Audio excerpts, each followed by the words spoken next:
Guatevisión presenta.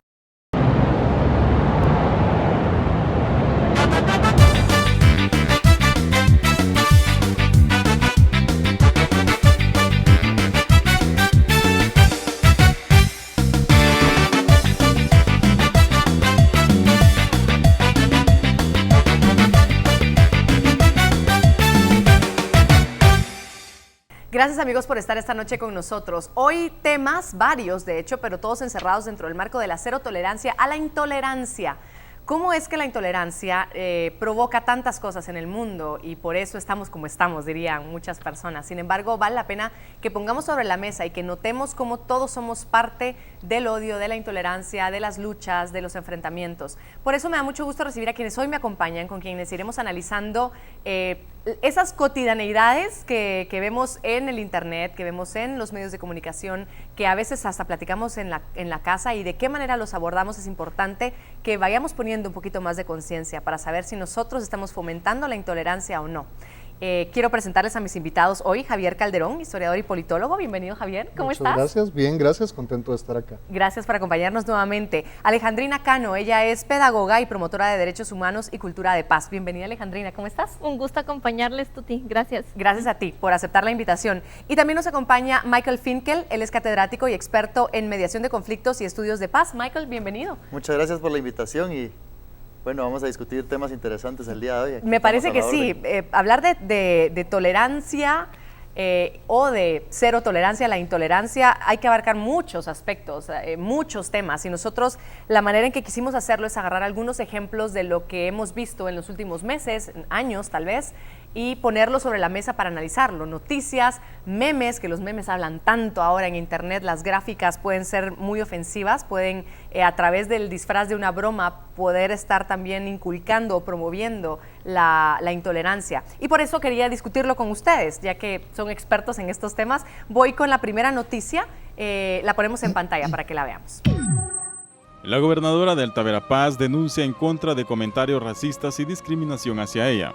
Esta conducta, que busca denigrar y rechazar a cierto tipo de personas, es bastante común en la sociedad guatemalteca. La noticia es esta y ya señala de entrada el racismo que existe, fue la denuncia que se puso. Las reacciones que genera las noticias, esto también nos hace pensar y analizar como sociedad qué es lo que estamos viendo a través de ella. ¿Qué podríamos analizar de esto? Empiezo contigo, Javier. Sí, yo creo que lo importante es básicamente que Guatemala ha mantenido una cultura racista. Como conversábamos en otras ocasiones, pues el país es relativamente conservador y digamos que nos ha costado un poco ir avanzando en esos cambios o en ese progreso hacia, digamos, integrarnos como sociedad entre indígenas, no indígenas, entre, digamos, los grupos afroamericanos que viven en las costas del Pacífico de Guatemala. Entonces creo que la lectura o algo importante que nos dice esas noticias es que todavía, incluso a nivel político, a nivel de las élites de Guatemala, no hemos logrado avanzar hacia la eliminación del racismo en el país. En esta nota es importante resaltar que hay dos temas importantes de intolerancia, y es el tema del racismo por identidad étnica, pero también el tema de racismo y de discriminación por el hecho de ser mujer. Y tenemos que hablar que las mujeres indígenas son las que menos posibilidades han tenido en este país, y ella llegó a ser gobernadora y no conocemos esa historia detrás de ella. Quizás hubieron muchas luchas, mucho estudio, que también las mujeres tenemos menos acceso al estudio, y que es muy fácil entonces decir, como es mujer, puedo atacarla. Entonces veamos estas cosas, porque también está naturalizado y es muy normal decir, bueno, ella como es indígena, pues tiene menos capacidades que todas las demás. Aunque no esté escrito en los medios de comunicación, eso está implícito, porque hemos naturalizado la discriminación y el racismo por etnia y por género y por otros elementos sustanciales que más adelante vamos a tocar también. Y cuando salen estos temas que alguien dice sobre racismo, a veces se vuelca la gente a decir, ya salió otra vez con ese tema, qué barbaridad. O muchas personas incluso que dicen, no hay racismo en Guatemala. ¿Qué opinas, Michael? Claro, y a mí me gustaría regresar un poco más atrás y hablábamos de medios de comunicación. Y por lo general los medios son los que difunden toda esta información, pero también nosotros nos hemos vuelto empoderados de los medios, y los medios sociales o las redes sociales son un canal directo para fomentar el racismo o la no discriminación también. O sea, entonces empezamos a ver que se crea también una disputa social dentro del plano digital, ¿verdad? Donde unos apoyan a uno, otros a otros, surgen memes, surgen críticas, y entonces empezamos a fomentar una cultura de odio, una cultura de racismo entre nosotros mismos, y por ende, o sea, hay que saber utilizar los medios que tenemos acceso en el plano social para abarcarlo de una manera positiva. Y en cuanto a medios de comunicación tradicionales o masivos, también ha surgido muchas veces el debate de cómo cubrir las noticias, porque la forma en que se cubre la noticia también es la forma en cómo va a reaccionar la audiencia. Claro, y sesga de una forma u otra hacia donde se quiere. La información puede llegar de distintas formas. Tú mencionabas algo, Michael, que eran los memes. Salió hace un tiempo un juego de fotografías en donde se las vamos a poner en pantalla. La Premio Nobel de la Paz, Rigoberta Menchú, fue centro de atención a través de un meme publicado por Wendy González en sus redes sociales. En el meme se puede leer cuando usas la app de belleza en tus fotos, pero todos sabemos la verdad. Este meme generó controversia y diversos comentarios en redes sociales. Era lo que decíamos, disfrazado de una broma o de una burla, incluía un personaje que se vio afectado también. ¿Qué opinan de esto ustedes? Bueno, en mi particular visión, yo considero que la actitud de Wendy González, que fue la actriz mexicana que subió el meme o el post, fue la correcta en el siguiente sentido. En nuestra sociedad actualmente nosotros no podemos ser intolerantes hacia la burla, hacia el humor, hacia lo cómico, ya sea en el teatro, ya sea en un meme o ya sea en otro medio social. Y yo lo comparo mucho con la revista Charlie Hebdo. No solo con la revista Charlie Hebdo, sino con lo que ha pasado entre musulmanes y europeos en los últimos años relacionados con burlas a Mahoma. Y yo sí considero que el límite, yo sí considero que es importante que nosotros podamos expresarnos de esta forma, burlarnos de las personas, de las autoridades o de las élites, porque eso habla bien de nuestra sociedad, nos permite decir que somos una sociedad libre también hacia, hacia distintas ideas o distintas formas de pensamiento.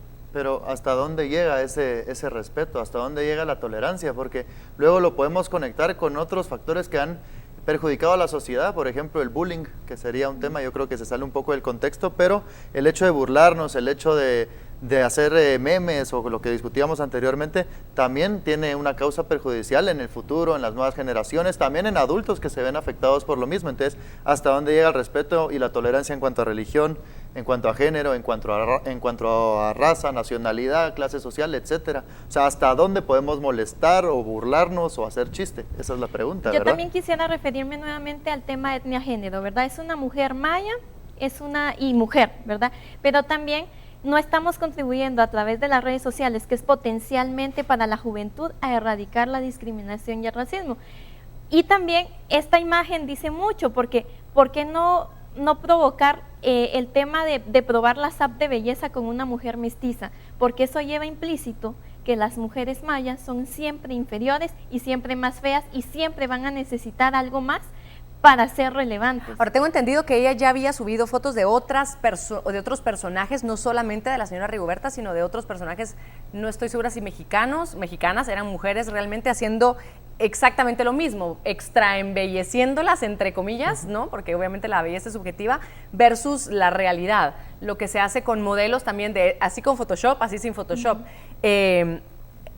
¿Esto se tomó más personal de lo que debía tomarse? ¿Esto es racismo? Yo creo que es un tema importante a discutir. No creo que se le haya hecho una burla por ser mujer o por ser indígena. Finalmente fue una actriz, Wendy González, mujer, la que subió el post, el meme, no sé cómo se llame. Y había subido anteriormente, digamos, imágenes similares de otras mujeres mexicanas que son autoridad en su propio país. Yo creo que es más una burla a la autoridad y también una burla, digamos, a esos estereotipos de belleza que tenemos en Occidente. Digamos, al contrario, a mí me parece algo bueno. Y yo comparo las reacciones en contra de este meme en particular como la película El nombre de la rosa de Humberto Eco, donde había un monje ortodoxo que no quería que se descubriera un libro sobre humor y poemas y poesías de Aristóteles. Entonces digo yo, estamos en el siglo XXI, en una civilización, en una situación occidental en donde valoramos la libertad de expresión. No podemos, y efectivamente, este mismo espacio ahorita, y perdón que quite tiempo, pero es la materialización de esa libertad que tenemos. Entonces yo sí no lo leería o no lo encasillaría en algo racista y en contra de una mujer, sino más bien en una burla o en un sentido de humor o una crítica a la forma en que nosotros como occidentales pues entendemos la belleza en general. Y perdón que interrumpa, pero muchas veces existe esa predisposición de ciertos sectores sociales, raciales, religiosos, etcétera, a estas burlas. Entonces, al existir esta predisposición, automáticamente se genera esta reacción cuando observamos algo por el estilo. Y como mencionabas, o sea, tuvimos otros personajes quizás de la farándula, el gobierno, qué sé yo, mexicano, involucrados en este hecho, pero cuando apareció alguien perteneciente al grupo étnico indígena, fue motivo de explosión en el plano de las redes sociales. ¿Es porque es un tema sensible? Probablemente sí, ¿verdad? Entonces ahí es donde vemos y decimos, bueno, ¿será que por ser un grupo por tendencia en muchas ocasiones lamentablemente marginado está predispuesto a reaccionar de esta manera ante un acto de racismo como de este tipo? Estos temas los dejamos sobre la mesa en su casa para que usted los siga discutiendo porque tenemos otros ejemplos que queremos seguir abordando y este fue otra noticia sobre racismo en el deporte. Lamentablemente en el deporte es uno de los puntos donde se dan muchos comentarios racistas y discriminatorios.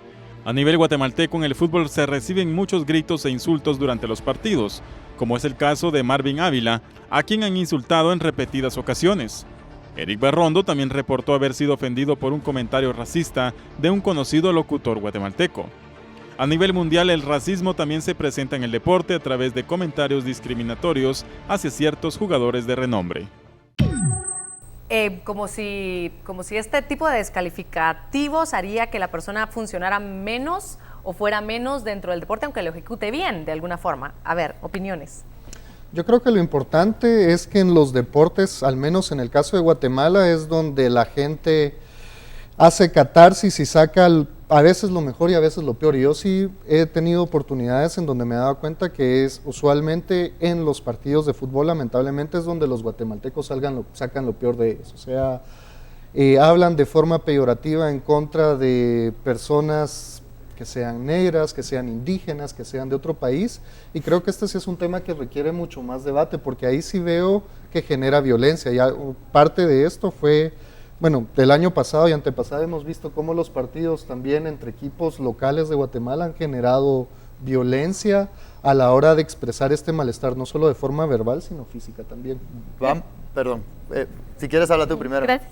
No, yo también creo que en el tema, sobre todo que somos un país muy futbolero, ¿verdad? Como muy apasionado del fútbol, que también es un deporte que se les ha dedicado a los hombres especialmente, aunque las mujeres también han demostrado capacidad para jugarlo y para poderlo ver y disfrutarlo. Pero es como el estigma que existe, que hay que ser apasionado y apasionada y defender con todo al equipo por el que vamos, ¿verdad? Sin ver más allá de que en qué condiciones se ha desarrollado el jugador como tal y como ser humano. Y en todos los deportes podemos ver que han habido casos de discriminación y racismo. Y ahí podríamos también entrar al tema de las clases sociales que existen, porque muchos jugadores o muchos grandes atletas que ha dado este país pertenecen a capas que no son medias, sino que viven en pobreza o en pobreza extrema, y muchas veces también por eso han sido excluidos del deporte. A mí me gustaría resaltar en el tema del deporte que va mucho más allá del racismo.